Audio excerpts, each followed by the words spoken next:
All right. Hi, everyone. Welcome back. It's great to see you and to see some faces I haven't seen in a while. So glad you all could join us today for the next hour as we dive into some context and discussion about Jerusalem. On the surface, right, why are we spending a whole session talking about one city?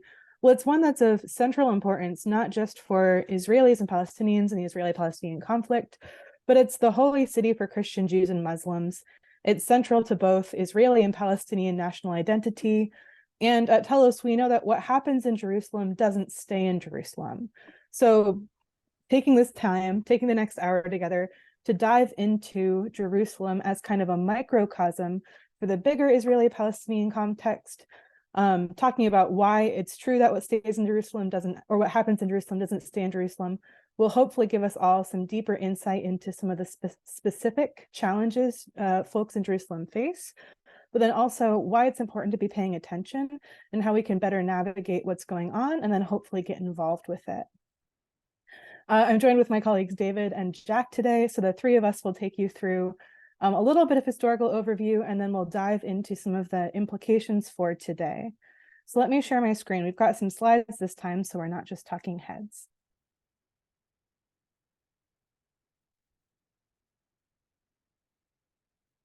You all see that okay? Wonderful. So to start, totally zoomed out, Jerusalem is in the center between Israel and then the West Bank. It's split into two parts, East Jerusalem and West Jerusalem.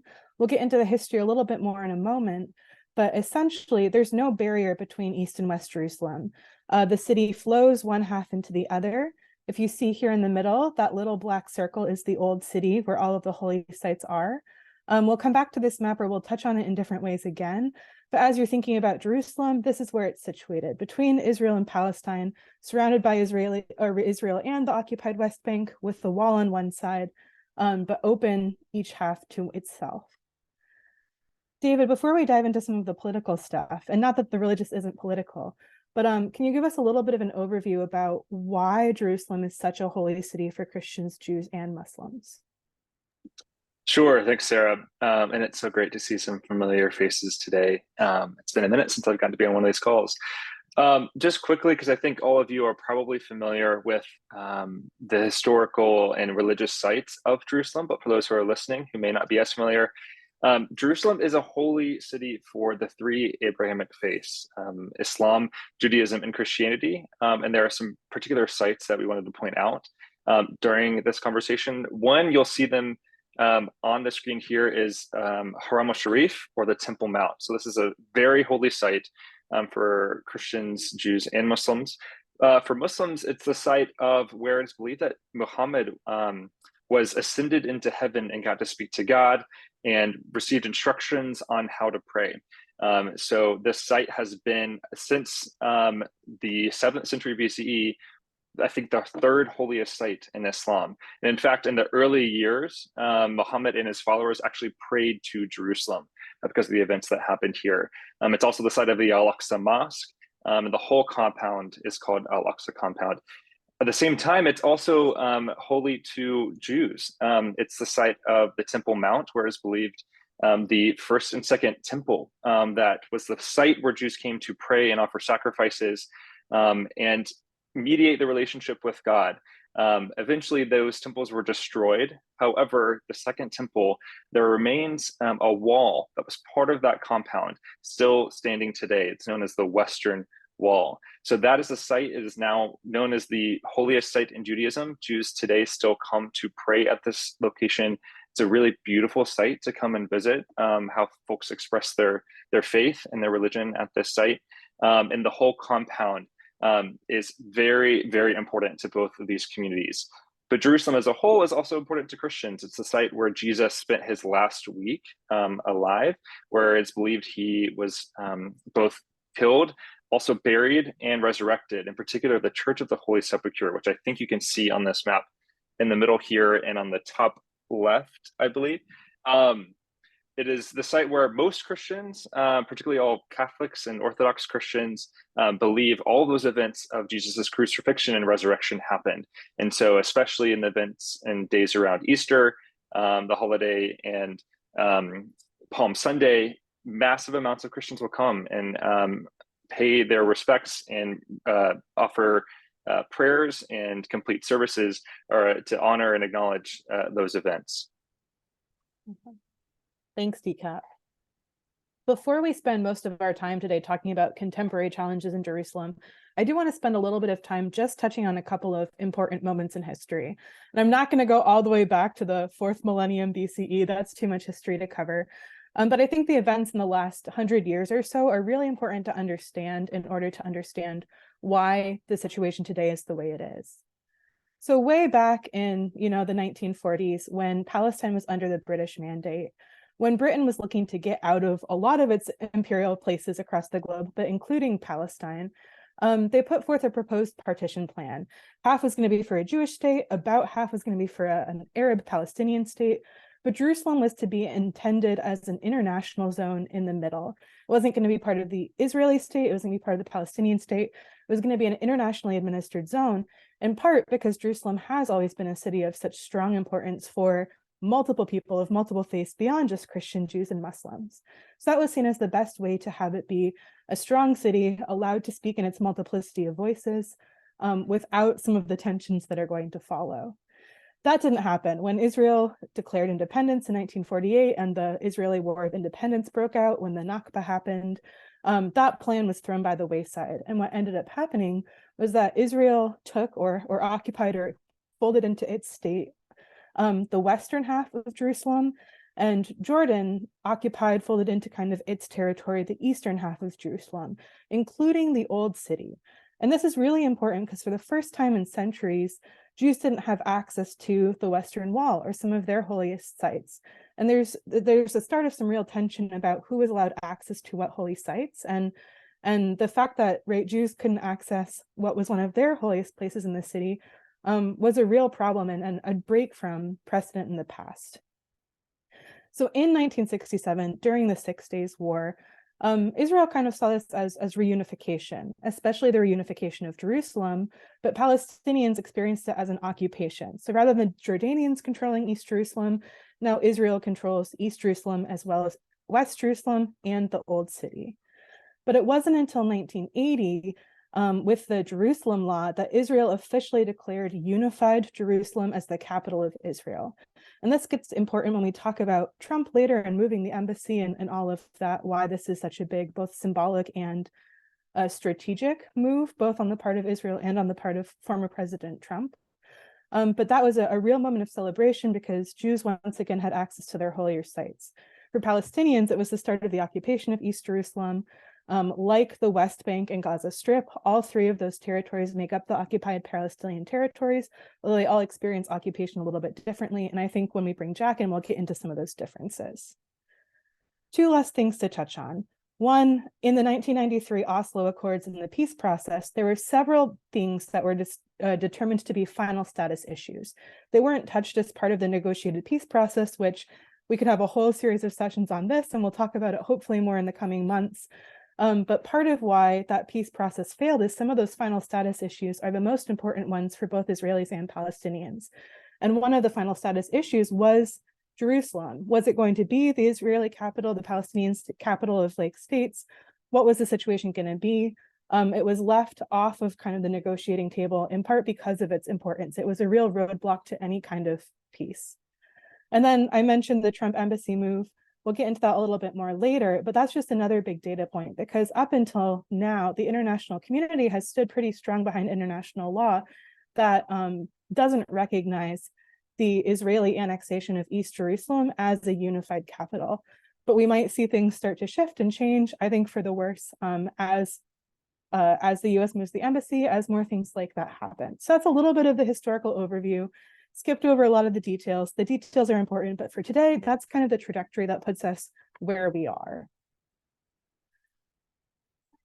Whoops.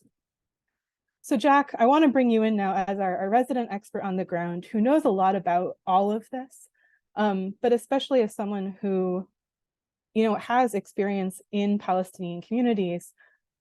Israeli citizens, including Palestinian citizens of Israel, have free and unrestricted access to Jerusalem. but Palestinians in the West Bank and the other occupied territories don't. But even Palestinians in Jerusalem, even though it was part of the occupied territories and now since 1980 is kind of unofficially annexed, they don't have Israeli citizenship. Jerusalemite Palestinians don't have Israeli citizenship. And there's a unique ID and permit system that pertains to Palestinians in Jerusalem and the occupied West Bank. Can you give us a little bit more context and talk about this system and especially the impact it has on Palestinians and different communities? Sure, yeah. So we have that picture up, and thank you, Sarah, and hi, everyone, before I start.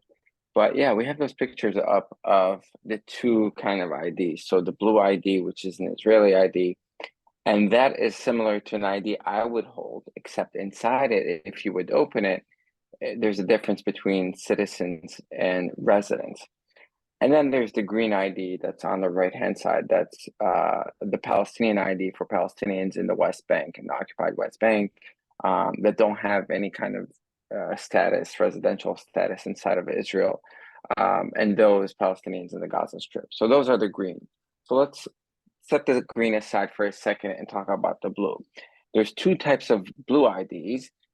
One, like I said, is I also have a blue ID, but I'm a citizen. And so that ID inside it would say citizen of Israel, while most Palestinians in Jerusalem would carry an ID like that, but it would say permanent resident. And as many of you know, some of you have been on trips and know kind of this background. They cannot vote in municipal, or they can't vote in national elections, but they can vote in municipal elections. These IDs can then be revoked if they expire, and this state decides or can prove that Jerusalem has not been the center of your life for a number of years. And so that just puts a huge amount of pressure on Jerusalemite Palestinians, especially as we'll talk in a bit about also the settlements in Jerusalem, but as the population grows more dense, as the city becomes more expensive, a lot of Palestinians are trying to find ways to survive.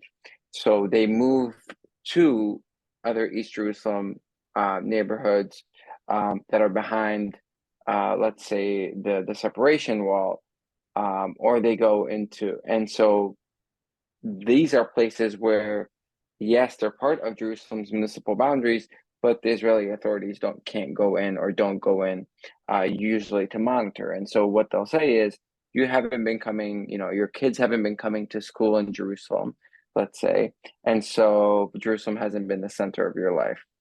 So you really have families that are there's siblings where one sibling has lost that residency right, or parents that have the residency but their children no longer are residents of Jerusalem. So what do you do in that situation? A situation, it's really ripped up families apart.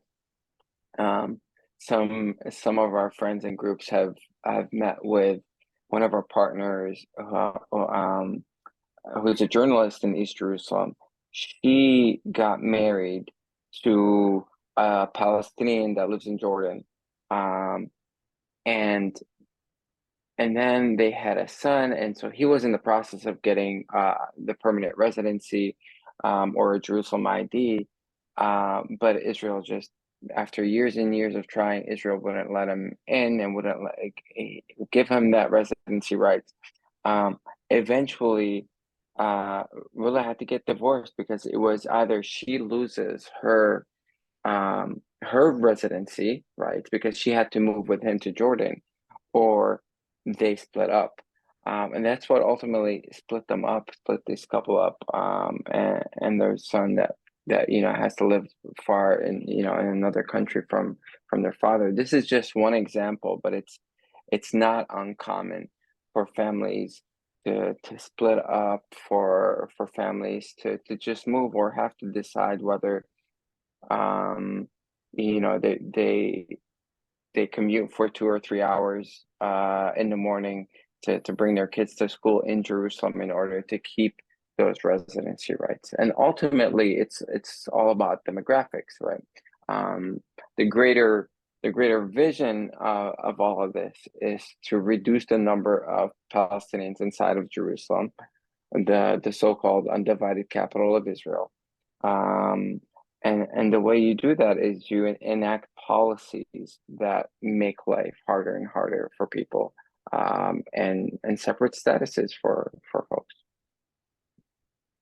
Thanks for sharing that story, Yeah. Jack. I think it's really indicative of, right, a trend, but it hits home differently when you hear about specific families and individuals.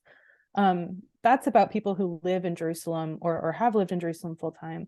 Can you share a little bit more about what it's like for Palestinians in the West Bank, leaving aside Gaza for the moment, to try and get permits to even access Jerusalem, right? It's one of the holiest sites, as David was saying before.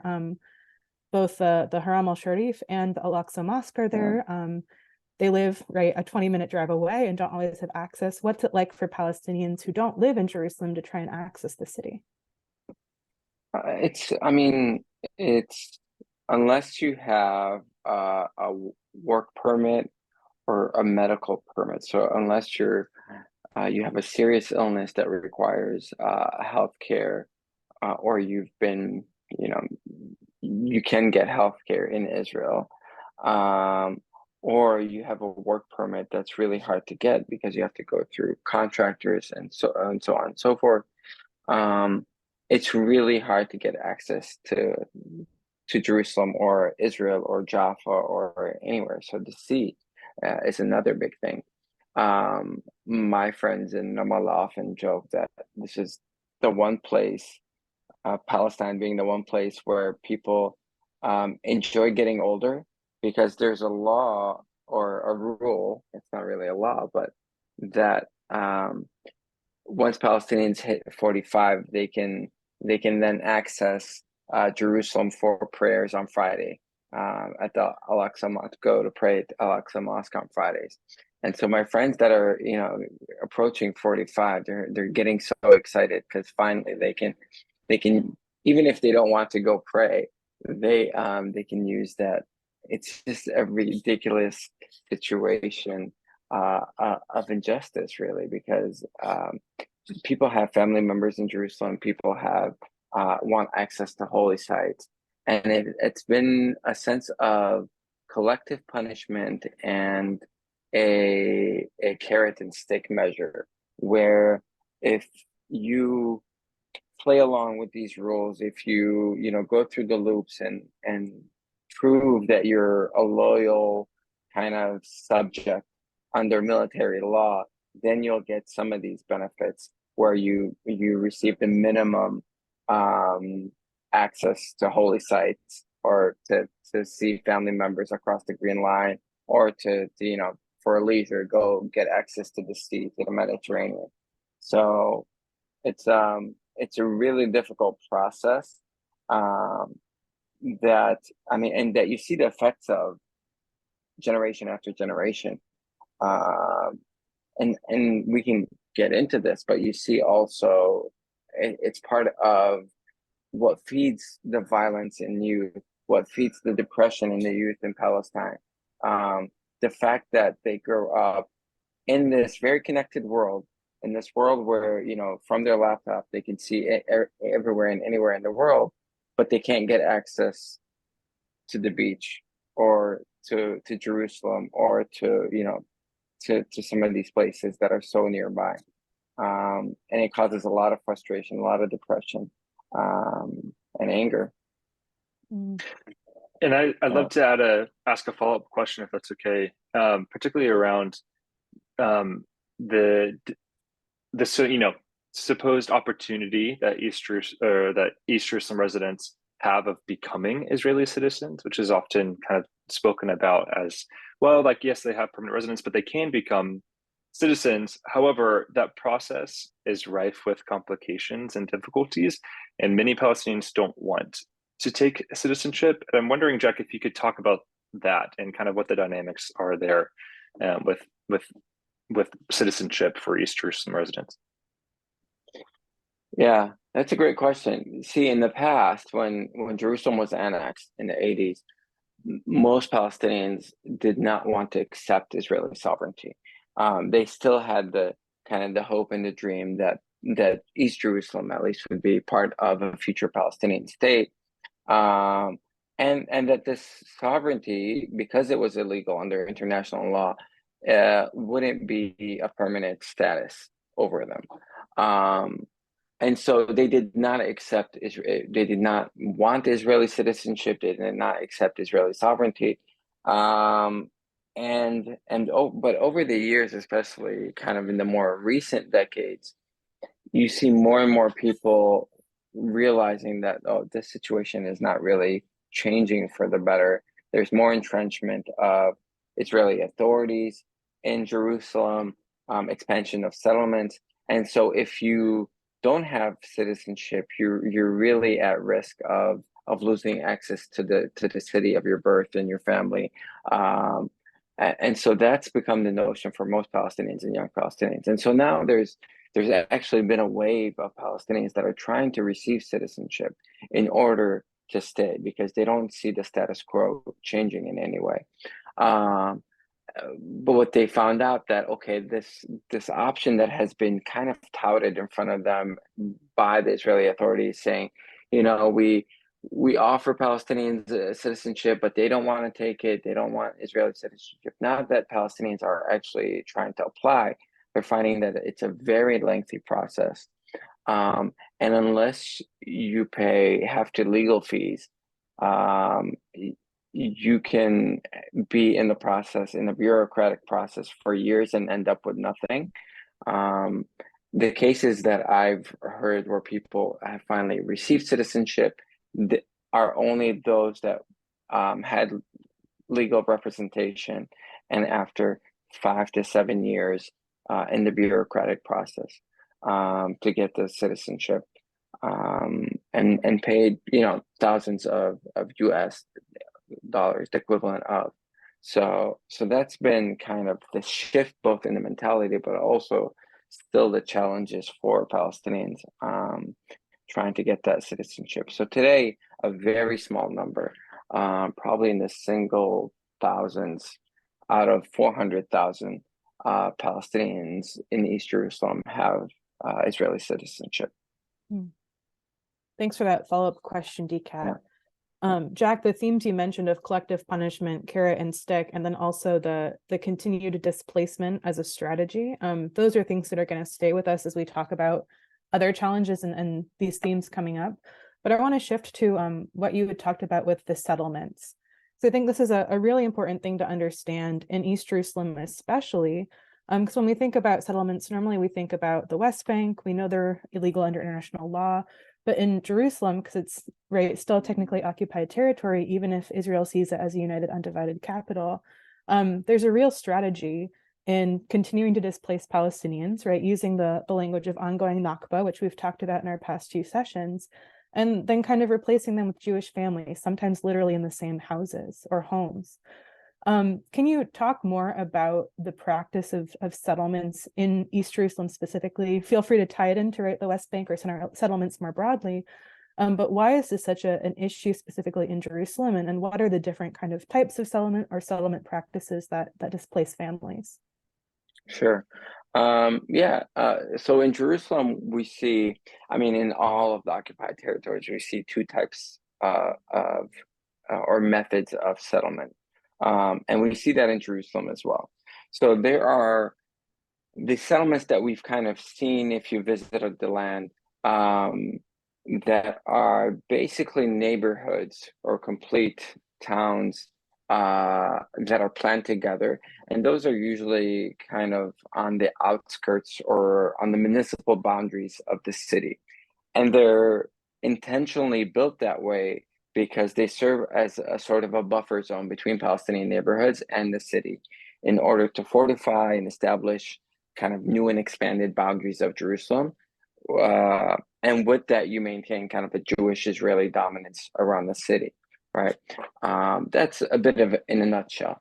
So if you want to look at a map, the map you have, you see these are neighborhoods like Har Homa, that was built in the 1990s by Netanyahu, and that presses up against Bethlehem. So if you remember on one of your trips, as we're heading kind of south down towards Bethlehem, you see it on your left-hand side.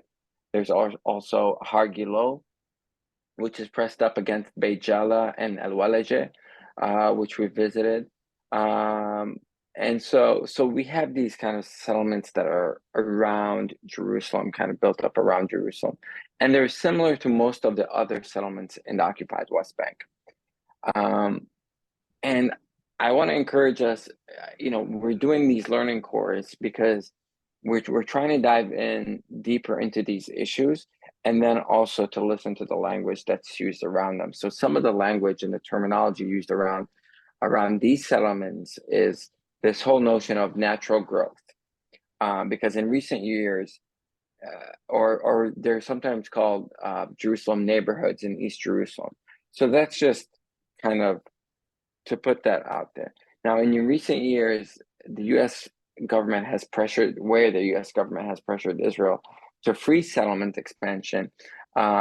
In these settlements, Israel has said, okay, we'll free settlement expansion, but there's this natural growth, or families that are growing, and we can't limit them from expanding their families and growing their families. But we won't build any new units for new residents.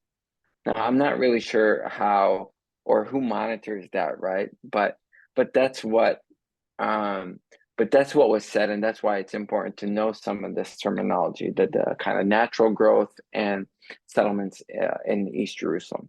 So those are kind of one bucket of settlements that are planned around Jerusalem as a buffer zone in large blocks.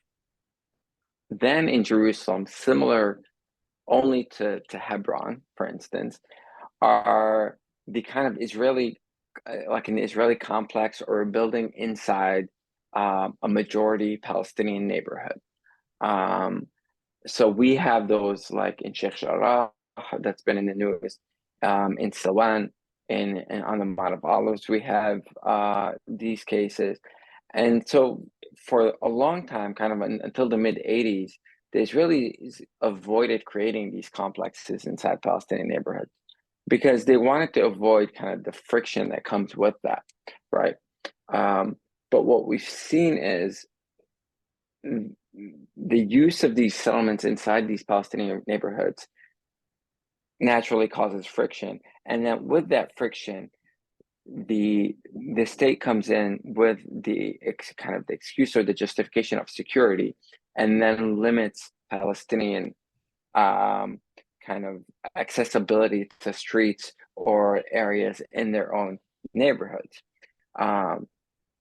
But these settlement enterprises that are in the Palestinian neighborhoods are also very, very ideological. These are set up by a number of different bodies. So one of them has been Ateret Kohanim, which is a group of very religious, ideological Jews that are trying to Judaize, in their own words, Judaize the Holy Basin. And so that is why there is their presence in Silwan, which is just south of the old city, where they believe in, and there's the narrative that this is the city of David historically, and then up on the Mount of Olives, and then north of the old city. So they are trying to kind of create a continuous Jewish kind of religious presence around the old city itself. So that's in Silwan, the city of David. And then there's kind of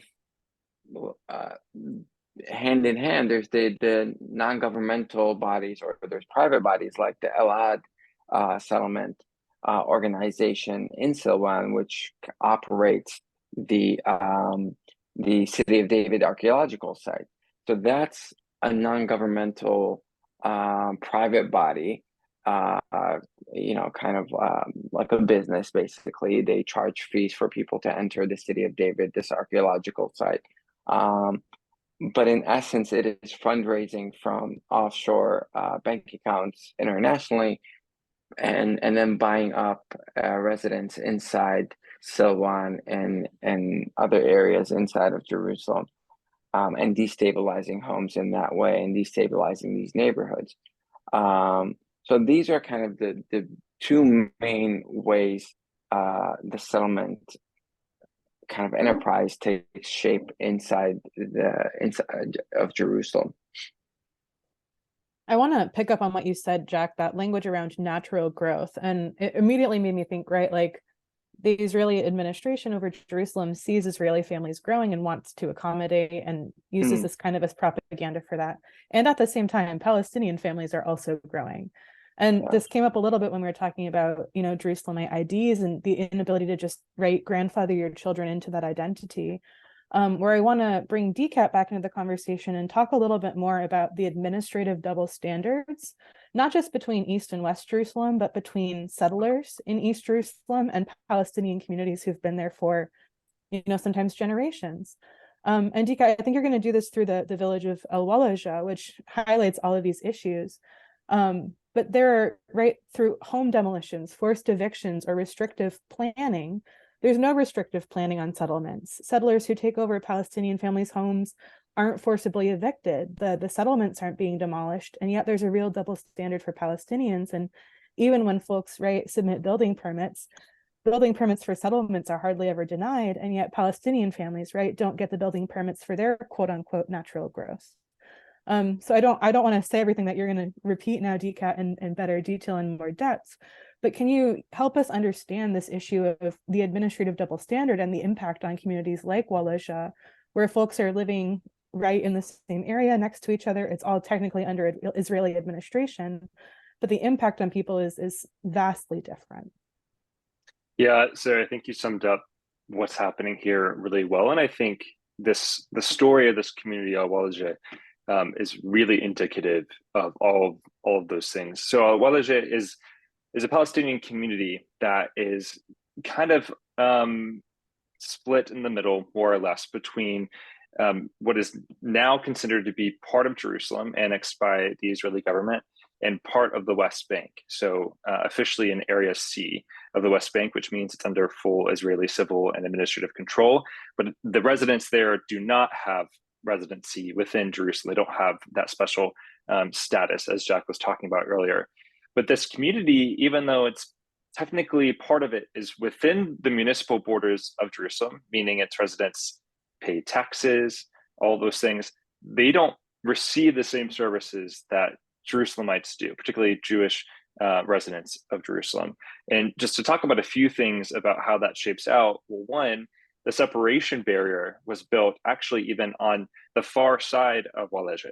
So even though these part of some of the residents of Al Walaja are technically residents of Jerusalem, have that status, they can't even access their lands on the other side of the separation barrier that is now part of Israel. So they're stuck now on the Palestinian side. And in fact, 300 acres of their land has been appropriated by the state and is now a national park. So it was formerly their agricultural land, is now a park for Israeli citizens to come and enjoy the bountiful gifts of nature. But now these residents who own the land don't get to access it or use it for agricultural purposes. Secondly, and I think most importantly or significantly for this conversation, is that even though this community was annexed into Jerusalem, which means the Israeli government took ownership and responsibility for the residents and the community that was there, they never offered a zoning plan for this community, meaning that any new construction that was done is considered illegal. So since 1967, there's not been a zoning plan for the 3,000 residents who live in this community, meaning, as you're talking about, Sarah, any population growth cannot be accounted for. Essentially, the government is saying it's illegal for you to try and live here. We're not going to give you the ability to, quote unquote, legally create new structures and new homes for your families as your community grows. So what that means, all the new construction is at risk of demolition. And that process has accelerated since 2016. In fact, there have been 90 demolition orders for residents in Walaja, 40 of which have been executed. So the communities there, even though they're paying taxes and are officially annexed by Israel, not only do they not receive public services like trash pickup and any of those kind of municipal services, they also now can't even build structures and build homes for their families. And when they do, unfortunately, they've often been destroyed, leaving them and their community homeless or unhoused. So I wanted to look briefly, just a quick story of this gentleman here, Ibrahim. He is a resident of Al-Walaja, and he has actually, I believe, had a portion of his home demolished before, and he's partially constructed a new home for his children. But it's under demolition orders. He can't finish the home because he knows and expects it to be demolished if he were to complete it. At the same time, his profession is a contractor. What he does for work and for life is build homes. But he can't build homes for his own community. He actually has to go to the settlements across the valley where Jewish Israeli residents are building new homes and massive homes with large yards and lawns and all these things. And he's building these homes while at the same time can't use his own skills and labor for his community or his own family. And I think that dispossession of someone's own labor and skills is really just an egregious indignity. And hearing him speak about the cost that has to him is just, it's heart-wrenching. Honestly, I got to hear him speak in January. And yet I want to say too that this community's resilience is astounding. So despite the fact that this community has not received a zoning plan, which is their right under the law by the Israeli government to provide, they have taken their case to the Supreme Court to demand an answer for why the state has failed to provide a zoning plan. And they've continued to stay, they've continued to reside. And ultimately, the Supreme Court has put a freeze on demolitions, which unfortunately ends this month, and has asked the community to itself provide and fund a zoning plan, which is those plans are exceedingly expensive. They're several $100,000 US, and this is a community of 3,000 residents. So the task of finding the funding for this is Herculean, honestly, and yet this community is finding a way to do that. So I want to point out not only the immense struggles and hardships that this community is facing, and absolutely the double standards and the ways in which the state is trying to push them out to get them to leave, and yet they're resilient and sticking around and finding a way to fight for and champion their own dignity and presence on the land. I'm really glad you brought up that resilience, DK, because that transitions nicely into, right, why are we talking about Jerusalem? What role do we have to play in all of this? I wanted to say just a couple of things about the community in Sheikh Jarrah before we scale out a little bit, and then hopefully bring in your questions and comments as well. But that idea of resilience and resistance is really important because, like across the West Bank, Palestinians in East Jerusalem, right, are steadfast. They are resisting nonviolently. They're going through the court system. They're jumping through the hoops, trying to, right, play the game that they have no control over. And one of the things that's really important is, as outside observers, as Americans, Canadians, right, the international quote unquote community, we have an ability to support the efforts of folks on the ground, especially when they are nonviolently resisting. So you may have seen, right, or heard that hashtag Save Sheikh Jarrah. There's a campaign around Al-Walaja now, like different communities are doing this community organizing. And I would say, hopefully this conversation gives you some more context about the challenges facing those communities. So when you see, right, these places in the headlines, or you see another news article where the framing might not be so great, you have a deeper context and understanding of what's going on, so you can continue that conversation in your community and talk about it. Just as a quick side note, when I got to spend 3 months in Jerusalem in 2019 in Sheikh Jarrah, there were peaceful nonviolent protests every Friday, right? Jews, Palestinians showing up in solidarity against the settler movement. So I was there firsthand. I saw them, right? They were peaceful. They were a lovely display of community and collective co-resistance. And as soon as I got home, all of the headlines that covered them talked about, right, clashes. If there was any kind of escalation or violence, it was because the IDF, the Israeli military, showed up and escalated things. It wasn't the protesters themselves. And it was a good reminder for me to, as Jack was saying earlier, think about the language and how language is weaponized around these issues. In all of East Jerusalem, right? It's not two equally powerful sides kind of pushing against each other. It's a community that's really being steamrolled by a bureaucratic and military occupation. Which is me getting too much on my soapbox. I'm going to turn back to Jack now. But that's just a quick little aside about when we see these headlines, to think about this conversation and think about different ways that it's framed, and ask those more curious questions about what's really going on behind the surface of how it's covered. So Jack, I started us off by saying one of the things we know at Telos is that what happens in Jerusalem doesn't stay in Jerusalem. But why is that the case? Why are events in Jerusalem so often a touch point for these, quote unquote escalations, which is a word I don't really like, but we're going to use it to get the conversation started, especially during Ramadan or the annual flag march. Why is it important for us to pay attention to Jerusalem to kind of understand what's happening in the bigger context? All right. I think, simply put, it's the holy places. This city is it's a holy city, and with a lot of symbolism for the religious communities in this area. So what happens in Jerusalem spills over first just regionally, to other cities. What's been happening in Ramadan is basically every year now for the past 4 or 5 years, as the government has shifted more and more towards the right and has been trying to shift the status quo on the Temple Mount, Haram al-Sharif, Al-Aqsa Mosque compound, we're seeing more and more pressures around the holy month of Ramadan for Muslim worshippers. And that kind of very slyly starts with just clearing out this square in front of that we see here on the right. Here we see the Jerusalem Day March, but that is Damascus Gate, right? And there, just like around the Middle East and the Arab world, and the Muslim world, during Ramadan, during this festive month, people are fasting throughout the day. And so they come out at night, there are stalls, there's food, there are activities for the families, and everyone is out enjoying themselves and having a good time. But for the past few years, the Israeli Border Patrol, which is the police in East Jerusalem against the Palestinian communities, has been clearing out folks from the Damascus Gate area, saying that they propose a danger. It's a mass gathering of people, and so it starts with clearing them out.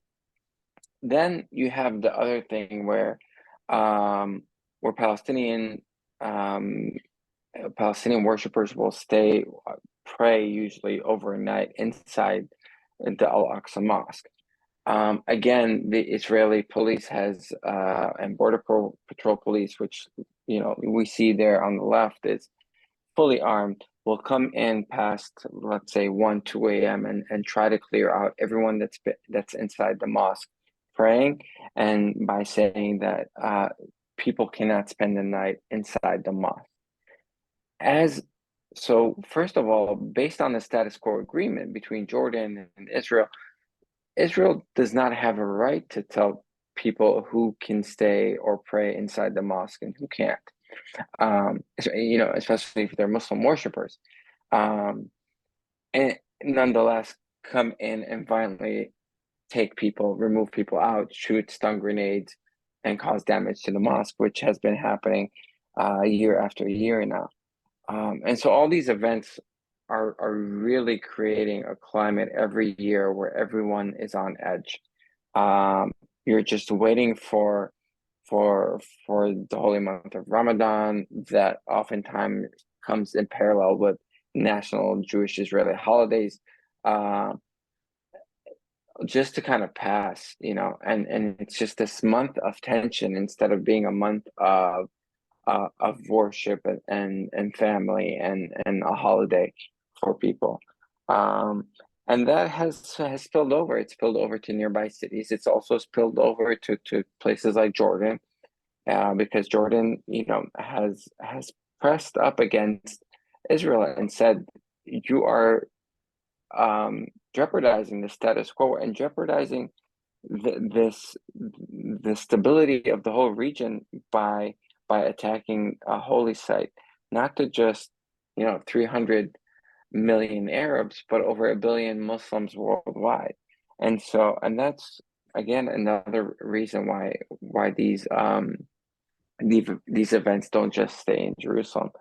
One powerful story that Todd often shares is from his time at State Department, where they were getting, when things were happening in Jerusalem, they were getting a cable that there are something like tens of thousands of protesters in Jakarta, Indonesia, protesting outside the U.S. Embassy.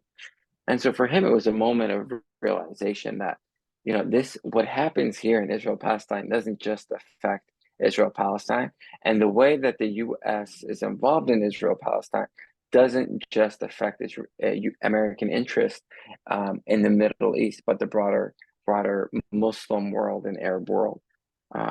So yeah, I hope that answers that, Sarah. Yeah, that's because I went on for a while. No, that's great. Super helpful, Jack. David, one last question for you, and then I do want to open it up to folks. As Jack mentioned, right, in Indonesia, people protesting out the US Embassy, as we know it told us, right, it's not a question of if we're involved, but how. In a nutshell, because we could spend a whole hour talking about this. Why was it such a big deal that former President Trump decided to officially move the American embassy to Jerusalem, which really broke with precedent and right caused, again, hate the word, but escalations? Why is that something we care about or should be paying attention to? Yeah, I think what Jack's comments really hit the nail on the head, just noting how deeply enmeshed the US is in the ways in which our, foreign policy decisions, national security interests impact the lives of people on the ground. Primarily as we've been discussing, the status of Jerusalem was meant to be a kind of final status issue, so that during the Oslo Accords, the future capitals of both Israel and the future state of Palestine, as defined in those accords, where those would be determined later. They weren't going to decide in that moment. However, through the course of several decades, the U.S. more or less has decided that we're gonna also kind of acknowledge that Israel probably is going to have their capital in Jerusalem, but we're going to not make a public statement about it. In fact, in 1995, Congress passed a law reserving funds for the U.S. to move its capital from Tel Aviv to Jerusalem. But every president since then has passed a waiver, essentially saying we're not going to do that yet. It's not right. We're going to wait for these negotiations to happen, so that Palestinians and Israelis can work this out themselves. However, as has been mentioned, in the Trump administration, I essentially let that waiver expire and move the embassy, which, just on its face is bad negotiation to offer concession without any sort of conditions or requiring folks to, come together and negotiate a solution. But also, as we've been talking about, it's a testament to the US's influence. When we moved our embassy, other nations followed suit. I think there's now just a few under 10 embassies or countries that recognize an embassy within Jerusalem, that recognize Jerusalem as the capital of Israel. And so I think it's not only just bad negotiation or bad kind of foreign policy that, as you're mentioning, Sarah, opens up escalations. It is kind of an affront to Palestinian aspirations. It's very much an affront to Palestinian aspirations that Jerusalem might be the future capital of a state of Palestine. But it's also kind of leading by poor example. And now we have nations like, I believe, Guatemala has moved its embassy, and other Latin American nations in particular. And there's kind of this growing movement that the US has been leading of shaking up the status quo in ways that ultimately make future negotiations, future possibilities of mutual flourishing harder. Thanks, DCAT. I don't want us to get bogged down in this whole, question of one state versus two state, but I think one of the things that's important to think about in all of this is the idea of changing facts on the ground. Going to borrow MLK's language because, right, he said it so well, but the idea of a dream deferred is a dream denied. It's not like the clock was paused in 1993 when this became a final status issue. Time is moving, communities are growing and developing, right? Another generation is growing up. And so the facts on the ground today look vastly different than they were 20 years ago. And because Israel has the administrative and civil and military control, they are much better positioned to change those facts, that whenever or if, right, another peace process starts or negotiations start, those facts on the ground matter. And that's something we can talk about in future sessions. Again, didn't necessarily want to steer us in that direction. I know a couple of people had to jump a little bit early, but would love at this point to bring in the rest of you all. That's everything we wanted to kind of cover as an overview, right? Just barely scratched the surface on all of these things. But any questions, comments, thoughts coming out of what the three of us just laid out there?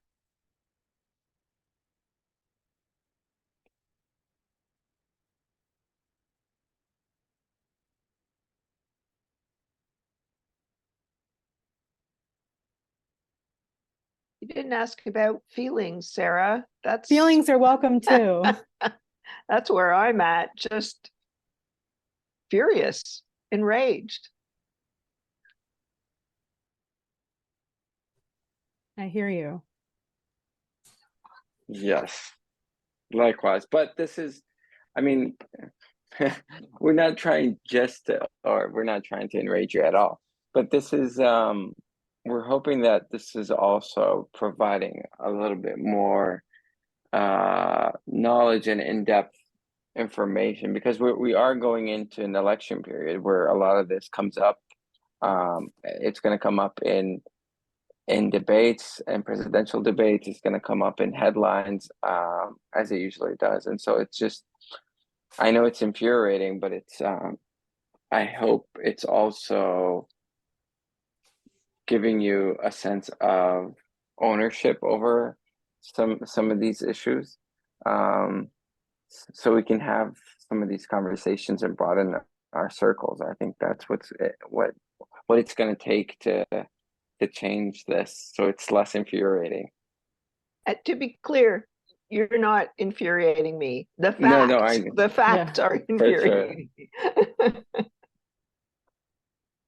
Other than like seeing a little bit of resilience, you know, in like however you pronounce that one.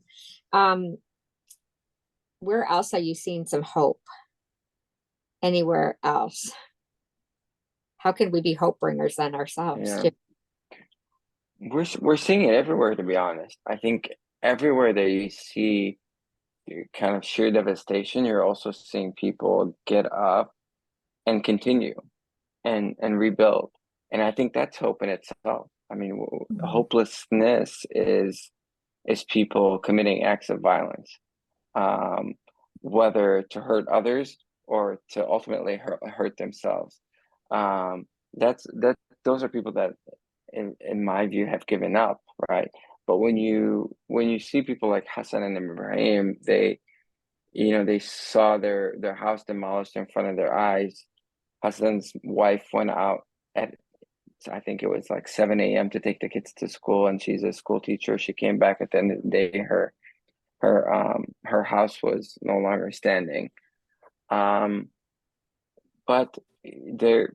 they go back, they pick it up, they pick their lives back up, and they keep going, and they sit with groups like us. They try to work on the zoning plan.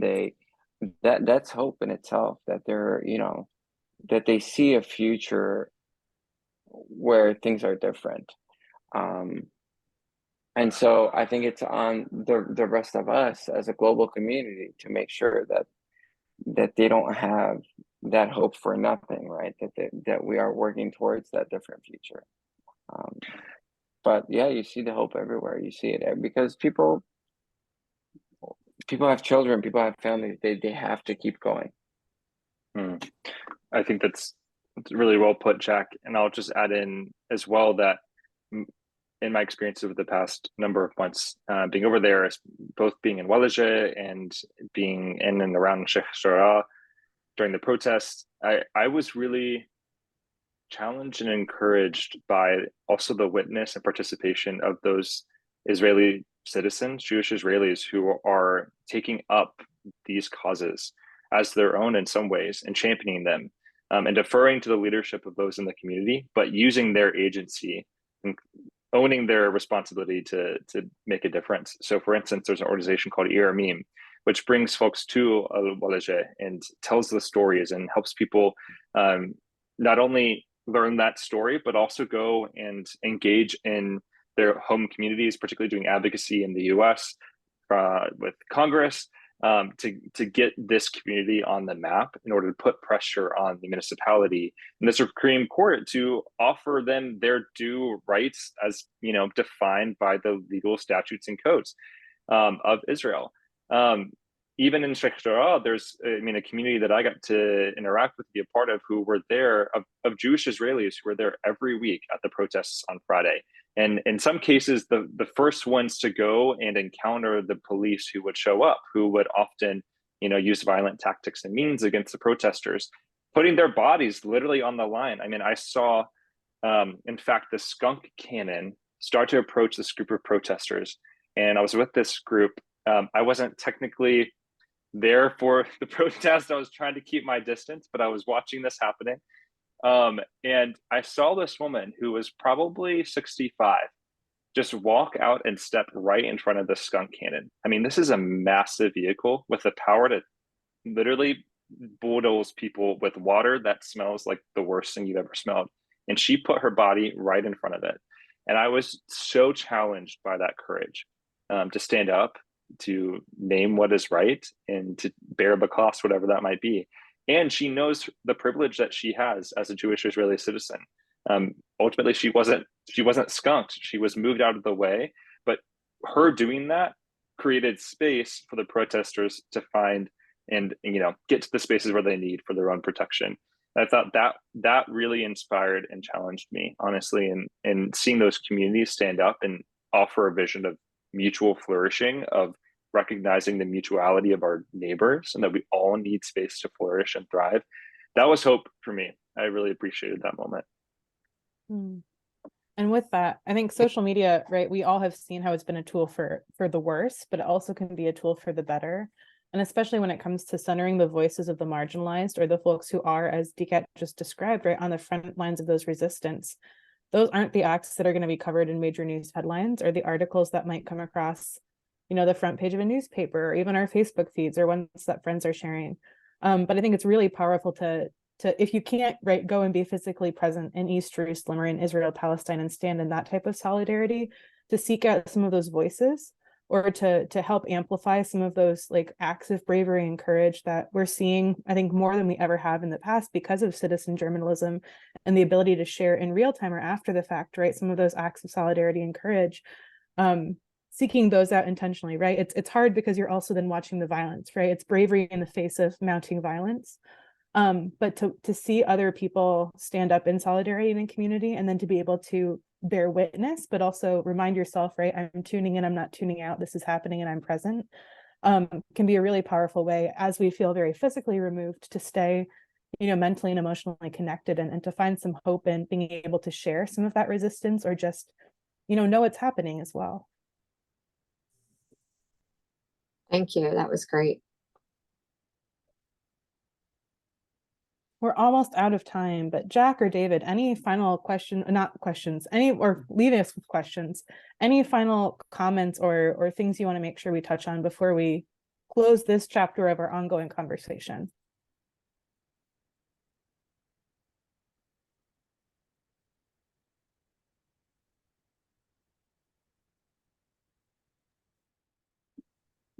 Just say I'm thankful for the group that's here, and appreciate all those who are listening after the fact. And of course, if you have any follow-up questions, feel free to reach out to any of the three of us. But I'll just say shortly that Jerusalem is a beautiful, amazing city with a deep, rich history, and really can be such a beacon of flourishing and coexistence, and all of these voices speaking in their multiplicity. And I think part of our work as peacemakers is amplifying those voices, and working so that it can be all that it can be. And I'm so grateful to have gotten to spend time there, and hope all of you do as well in the future. A great note to end on. Thanks y'all for joining us, and thanks Jack and DCAT for talking about this. I know especially Jack, like having to live in such close proximity, to spend more time talking and thinking about it is really taxing. So I know we all really appreciate you taking the time to help us dive into it, so that we can harness, right, our power as peacemakers who aren't there in person. So thank you Thank you both, and thank you to all of you, and I look forward to seeing you Appreciate you next all. time. Thank you. Thank Thanks, you Sarah. again. So, thank you all. Great to be with you all.